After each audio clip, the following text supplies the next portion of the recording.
for which it was established. Now we must go, and through the question that will be asked, into the context of nation building after the victory. Why did it take the shape that it did?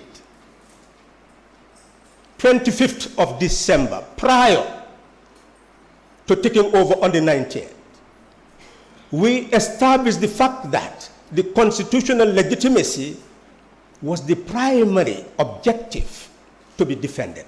Electoral legitimacy, primary objective to be defended. We defended that through the impasse and stabilized the country and ensure a change of power through peaceful means. That is the second attainment of the strategic objective of the coalition, to ensure transfer of power through peaceful means. On the 19th, the president assumed office. On the 24th... Time, Honorable. Can I borrow 2 minutes and conclude? Yes, you can. Since then, we have seen that trajectory of a country changing without any looting, without any killing, without any war, no invasion by ECOMIG. They were received as forces of solidarity rather than force of invasion, as we have seen in 1981. Who on earth would say that the coalition failed in that respect? So all the objectives for which the coalition was established were actually attained. And finally, we had to go to the second stage, where the coalition needed another memorandum of understanding, which it never signed. If you want to know why it wasn't signed and the implications, the contradiction within the coalition, I believe that is what we are here to interrogate. But as far as fundamental objective is concerned, the coalition led the Gambia to change office to the ballot box in peace. Thank you very much, Honorable Salah. We have gone through the first part. I'd like to introduce Keba Kamara of Keba Kacha and Keba Kamara Kabefo, so that members of the press here present, please, you can go through Keba, because he will be moderating the question and answer. Not yet, sir, not yet, but he'll be moderating the question and answer session with the press. So Adama, please provide him a microphone as well. But I think it is only fair that I give 5 minutes each so they react to each other's deliberations. Would this be fair, Honorable Salam? Doctor? Very much. Perfect. Okay, so I'll give you the first 5 minutes to react to his deliberations, and then we'll have him also 5 minutes to yours. Now, it is no surprise that I did not read the coalition agreement, because the coalition agreement, even those who signed it, don't have access to it. One of the failures of the coalition is that they fail to ensure that they make enough copies so that every signatory has his or her own copy, and it's nowhere to be found online. The only thing online is a draft, like I said, a draft MOU. If you read Doy's Gonga, the specific objectives of the coalition are clearly stated, that it is 2 phases. So I disagree that it has achieved its goal by initiating peaceful change, but not going further to create the enabling environment for an election in a level playing field. That is not going to happen this election. We still have a president in State House who is still using the power of incumbency. There is no new constitution, no new electoral laws, no new civil service reform, no security sector reform. So how can we call that success? Yes, they've achieved one goal, getting into the tournament by qualifying through the primaries. but failed to do good, to try and get to the finals and win the trophy. So what does that mean? They have to go back to relegation and start again and remove another incumbent who is using the same instruments, the same institutions, the same laws as the predecessor. So for me, that is not success. Honorable also, it seems like he agrees with me to some extent that they have failed, in the sense that he did not counter any of my arguments. Instead, what he did was to give context which we know already. We all know what happened. And like I said, we thank the coalition for that, but I still maintain my position that they still did not succeed in what they sought to do. 2 minutes, Dr. Sise. Before I conclude, I still like to reiterate my question to Honorable, that every Gambian wants to know, because there is so much misconception out there. The Honorable was offered a cabinet post and he rejected. There are those who are saying, no, he wasn't offered.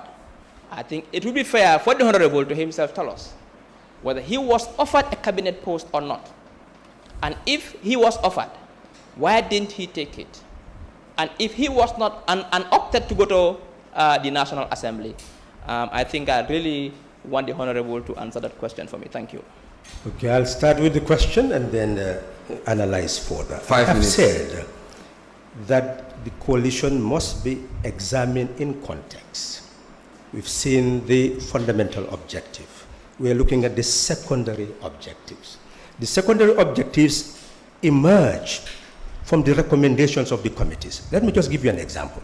The Committee on Good Governance indicated that the criteria on the tenure of the office of the flag bearer, that's why it said that the flag bearer shall head a transitional government for a period of 3 years. The transitional president shall be open, transparent, and accountable to all during the transition. The transitional president shall respect the views and rights of the citizens. The transitional president shall not support any party during the transition period.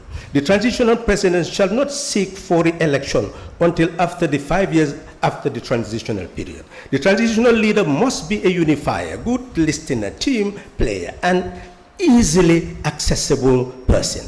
Each contestant shall make pledges to respect and uphold all the conditions circumscribing his or her tenure as established by the coalition. So you can see that the coalition was being weaved in progress.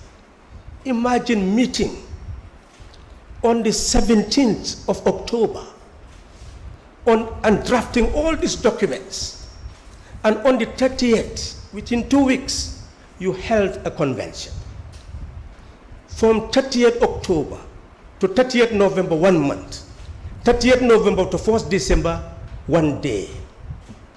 Within 1 month, 2 days, you change power that was mightier than any power ever established in the Gambia. So you can see the sequence of events. And therefore, what you saw here, or what you see here as recommendation, should, and where in a draft, there's nothing like a draft document. Something was prepared for us to consider, it was never considered. And all this were incorporated in it. And that should have guided the second process. That second process is executive power situated in the Constitution. And that executive power has absolute authority to appoint ministers, to remove ministers, whilst the governance established by the coalition would have required consultation with the coalition.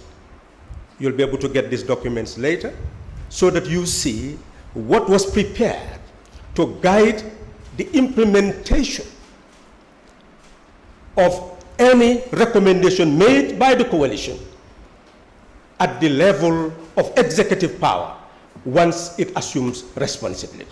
You've asked me the question, was I offered On the 25th of December, you've had the president made a statement indicating that we were going to establish an agency for sustainable socio-economic development.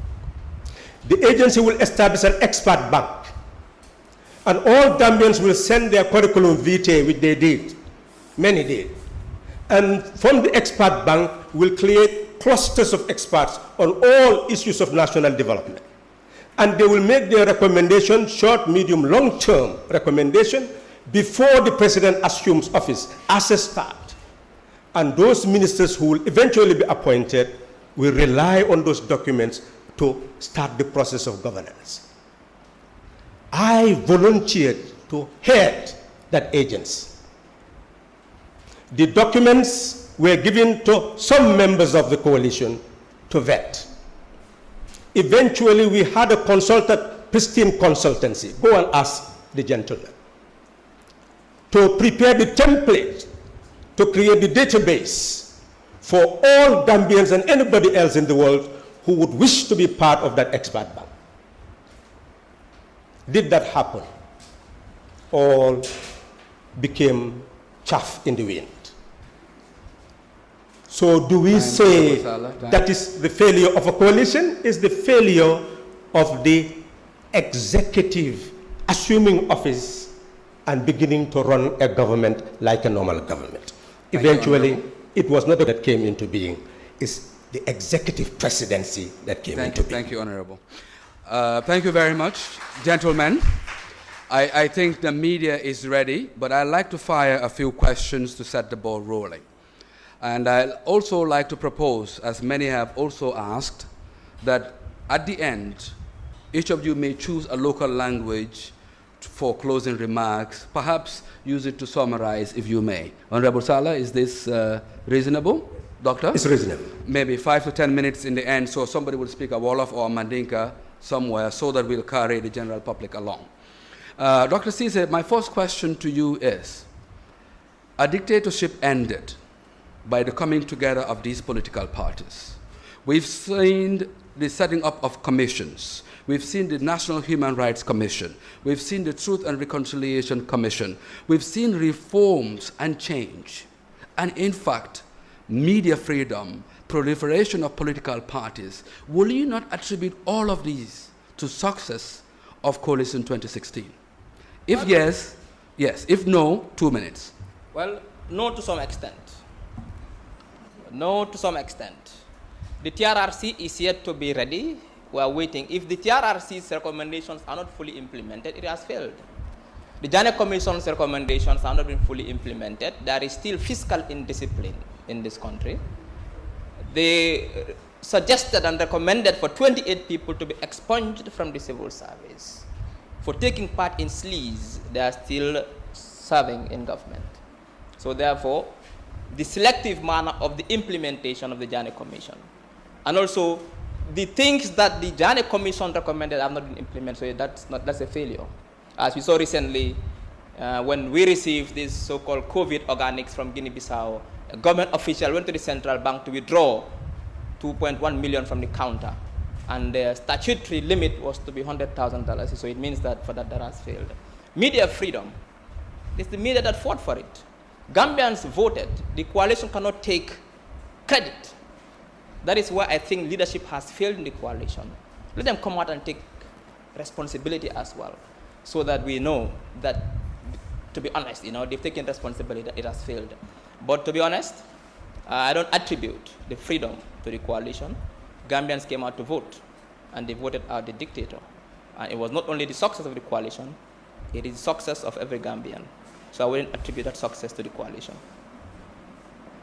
Thank you very much, Doctor. Honorable Saleh, a lot of fingers are pointed in your direction to say, you designed such a beautiful document, the coming together, unbelievable that this was possible. You guided, you molded, you've written, you've spoken, you've calmed the public, you participated, only to withdraw your support and participation after winning. That, in fact, many say, is the reason why it's not fully implemented, the objectives have not been attained because of your lack of participation yourself. Yes, no, 2 minutes. I believe we must distinguish before you establish a government and after you establish a government. The coalition is pre-government and post-government. I have made it very clear that the coalition ceased to exist once executive power was assumed. You started to have a normal government. That is the reality. And when you have a novel government, the president will consult, the UDP will consult all the other parties, PPP, etc., and say, I'm offering you this ministerial post. If they accept, then that becomes their post. Then to look into all the provinces, people with the expertise, and appoint them as ministers. That's executive presidency. I will not take account for anything that went wrong after the assumption of office, because nobody consulted me on how to run a government after that. That is the point. Secondly, we assumed as DOI that we could move into a coalition trajectory by having a National Assembly, which was Coalition National Assembly. But that didn't happen. And I must ask Dr. Caesar and all the other people who talked about the failure, why didn't they stand for National Assembly elections? It was open to every Gambian to go and stand and be a National Assembly member because the coalition did not exist anymore. We did not participate as coalition members in the National Assembly election. Every single Gambian could have participated. Why did you not participate? To save this country. Time. To give clout to the National Assembly. You want to borrow a second 2 minutes? 2 minutes, yes. Go ahead. So in essence, it is easy to indict, but very difficult to assume responsibility. I did not run away. I saw what was happening. I knew what I could do and what I could not do. And I continued to ask the president to the best of my ability in the decision-making process until it was time to go and contest for a National Assembly seat. And I went and contested because I knew that in that National Assembly, this is where we are going to serve as oversight, to continue to expose what is wrong and show what is right. It is now left to the executive to accept what is right and abandon what is wrong, failing which I can now stand and say, this is an executive that needs to be changed. And I will have the moral authority to say that. Now I have moral authority to say, this executive needs to be changed, there is need for system change, and nobody can question me. Thank you, Honorable Salah. Dr. Ismaila, everybody, well, not everybody, I'm exaggerating here. A few people had said, well, Dr. Ismaila Ceesay himself is a product of the success of the coalition 2016. He's standing here today as head of a political party, which may not have existed if Jammeh was still president. What do you say to that 2 minutes? How many parties were registered when Jammeh was in power? A few. GPDP was registered when Jammeh was in power. GMC was registered when Jammeh was in power. So Jammeh's being in power did not inhibit anyone from registering a political party. Even if Jammeh was in power post-2016 and CA wanted to register a political party and follow the procedures, I think we would have still registered a political party. So that excuse, that rationale, that argument is really weak because there is evidence that parties were registered when Jammeh was in power. That's it. Honorable Salah, a lot of people also are saying, I'm sharing a lot of opinion here today, of course, that if you had any opportunity now, you, and by extension, DOI, may not consider coming together with other parties as a result of the failure and disappointment that you may have experienced in 2016. Yes, no, 2 minutes. 2006, I was made a NAT coalition candidate. Upper Salum, Lower Salum was supposed to be handled by some of the NAT members. One went to the UK, the other, after we fixed its transport, decided to move to the APRC. So if it is just sabotaging the progress of DOI, that should have been the end. But in 2011, we supported the United Front and had 11% of the vote to the UDP 17%. And some are saying, well, it is the UDP who enabled the coalition to win. But here, 2011, 17%, 11% for the United Front and rising. So essentially in 2016, if you follow how the elections went for the candidate, I could have protested. You've heard all the coalition leaders saying, Dr. Sise is saying that, yes, a party has been registered, but where was the GMC leader when we were establishing the coalition? Where was the GPDP leader when we were establishing the coalition? All had left the country. This was not a safe ground for genuine multi-party contest. That is the reality. Let's accept that fact. The coalition has changed, has shifted. You see, development is not always planned. Sometimes it can be spontaneous. Sometimes it can be incidental. What is incidental to the change is not the plan that some of us had. But today you have a judiciary that can stand and say, this independent National Assembly member has been removed by the executive. Go back to the National Assembly. That is the progress that the country has made.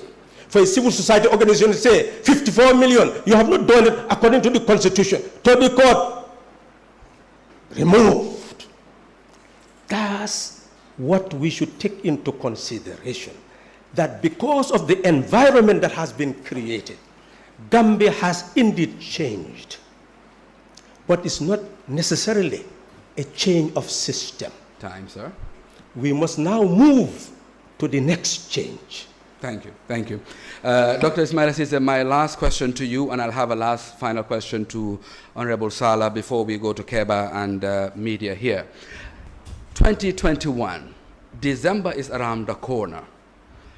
Will you, via Citizens Alliance, consider coming together with other like-minded political parties, seemingly 20 presidential candidates or more? We have 18 registered. We have 2, 3, 4 independents considering. Are you imagining forming some sort of an alliance, some sort of a coalition for 2021?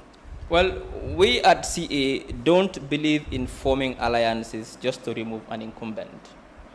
We believe in being part of alliances that will bring change, sustainable change. Removing the incumbent is one job, like I've said.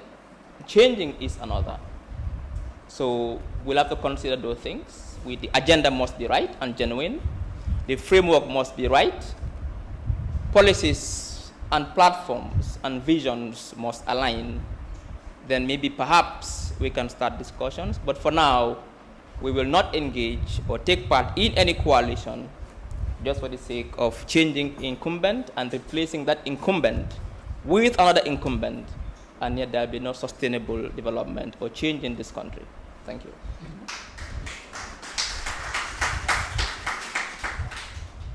Honorable Saleh, you talk very passionately about system change. System change, system change. What is system change? And can you bring us system change? 2 minutes. We've seen that sovereignty resides in the people of the Gambia. But look at our division into ethno-linguistic groups, into religious groups, into all sectors of society. That is what we intend to change, to unify the Gambian nation, so that we know that sovereignty resides in each of us, and collectively we must exercise that power to control the resources of the land in order to eradicate poverty, eradicate injustice, eradicate ignorance. The ocean belongs to us. Look at Batakonku, Sanya, and Kato. They are mining. First Republic is like Gambia is just a groundnut country. Nothing is here. Second Republic, they discovered that. But they were mining and selling, and nobody knew what they were doing with it. Current situation, license and you take control of what belongs to the Gambian people. We are saying system change means that what is there, the minerals belong to the people. If you're going to give a percent, maybe 10%, but the 90% or more must be owned by the people, you will take that, put it in a central bank, into a cooperative fund, which you can now utilize to provide that child who comes, has no means of production. You will say, here is what you can use to go and mill the cows, provide some form of processing. That is what we are talking about. You will utilize that to give it to the farmer, where you'll have the seed, fertilizer, and farming implement for the farmer, and they will pay back into the cooperative bank exactly what you've given them. It's a revolving fund. We are saying that you move to the person who also want to buy those goods to market, so that in doing so, the cooperative bank will give them with the means to be able to do the purchasing so that they'll be able to sell. We believe that that process will create a Gambia owned by the people, resources owned by us. Thank you, sir. Now I hand over the baton to Keba Kamara to coordinate with the media. Everyone can ask a direct question, not longer than a minute, not more than a question. And then you can ask a direct question. First question must be addressed to Dr. Ceesay. Second, to Honorable Sala, and we will do it that way. We will not repeat or continue to ask one participant. So we'll pass the baton, ping pong, to each. So first question must be addressed to Dr. Ceesay. Thank you very much, Mr. Drame. We've also seen some party militants here. I'm not sure whether they are allowed to ask questions.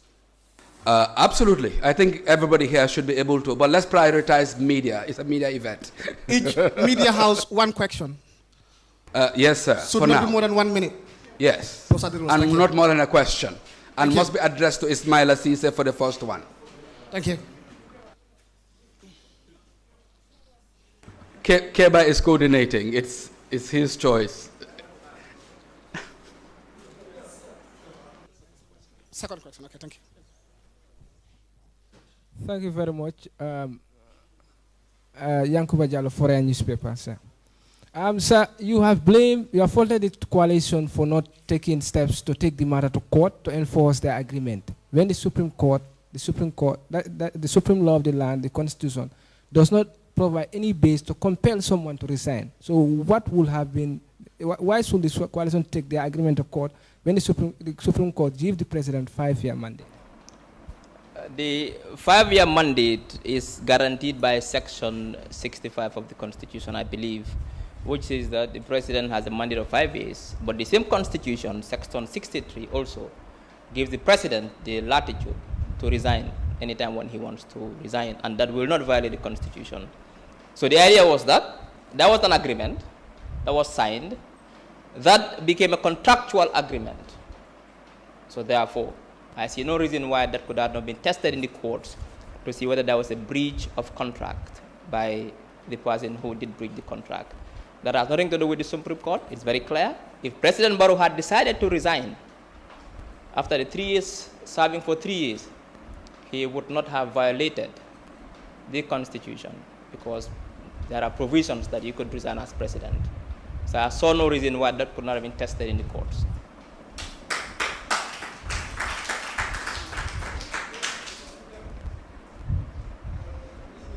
Any lady?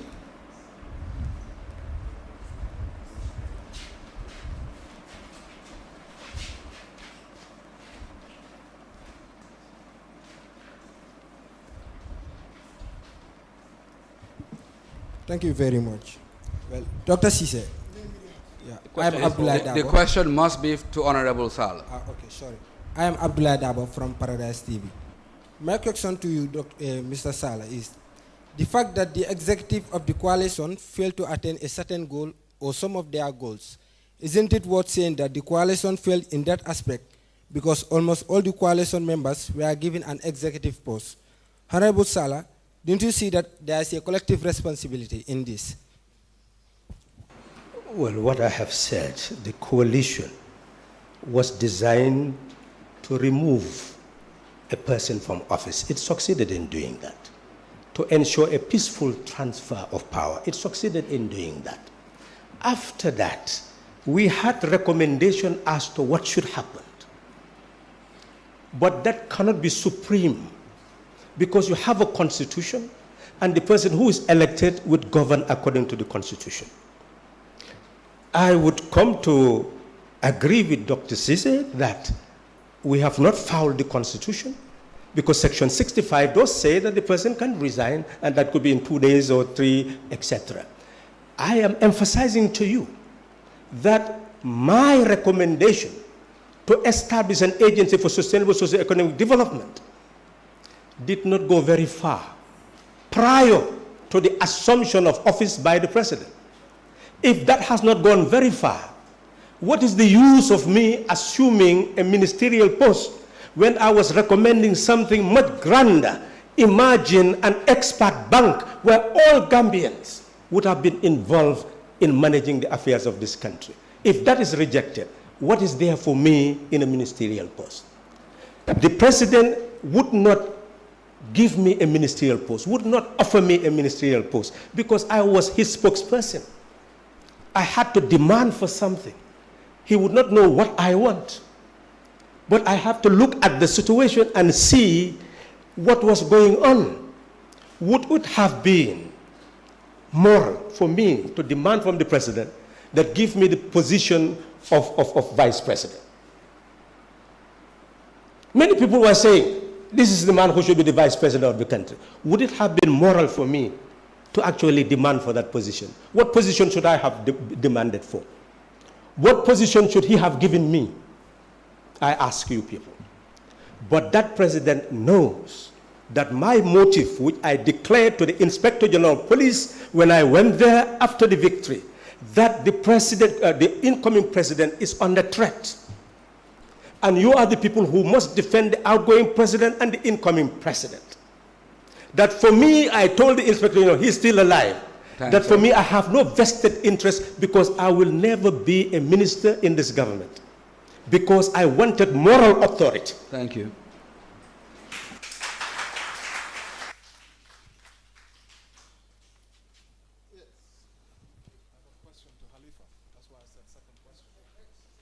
Does anyone have a question for Dr. Sise?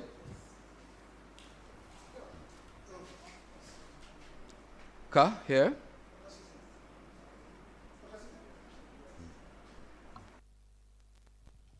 Thank you. Yes. Thank you. I would have loved both participants, but Dr. C. Okay. Yeah. All right. My question is, both of you have made valid arguments, and I want to know what your opponent has said that you agree with. Well, apart from the fact that the first phase of the objective of the coalition had succeeded, that is, they were able to change government peacefully. I agree with that. Honorable Salah? I have seen an attempt for us to try to have a holistic view of coalition prior to assumption of office and coalition thereafter. I believe some facts are missing, and with an analytical mind, if those facts are present, I believe the conclusion which Dr. Sise made would not be made, that is a blanket allegation that all of us are responsible for what is happening now. I beg to differ in that regard. Thank you very much. Salute all. I'm speaking here as a citizen.